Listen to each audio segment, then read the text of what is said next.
Viral aksi nekat maling bobol gembok pagar lalu bawa kabur motor.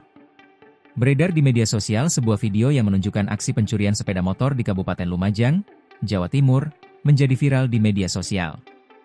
Terlihat dua pelaku pencurian sepeda motor di Desa Labruk Kidul, Kecamatan Sumbersuko, Rabu, 30 Juli 2025. Dalam tayangan tersebut, terlihat dua orang dengan jaket dan helm hitam berada di pinggir Jalan Raya Sumbersuko, yang menghubungkan Kabupaten Lumajang dan Malang. Salah satu pelaku terlihat membongkar gembok pagar rumah menggunakan alat yang diambil dari saku celananya.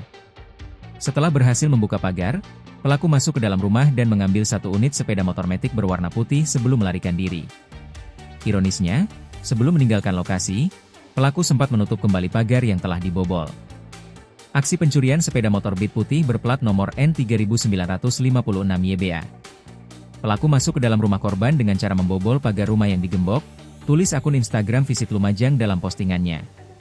Korban pencurian tersebut diketahui bernama Sri Astutik, seorang warga Desa Labruk Kidul, Kecamatan Sumbersuko.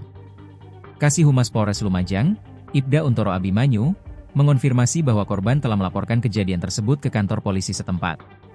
Hasil olah tempat kejadian perkara, TKP, menunjukkan bahwa gembok pagar dirusak pelaku. Untoro menyampaikan bahwa identitas kedua pelaku belum diketahui, karena wajah keduanya tidak terlihat dalam rekaman kamera CCTV akibat penggunaan helm. Namun, Untoro memastikan bahwa polisi akan terus menyelidiki identitas pelaku berdasarkan. Download Tribun X sekarang, menghadirkan lokal menjadi Indonesia.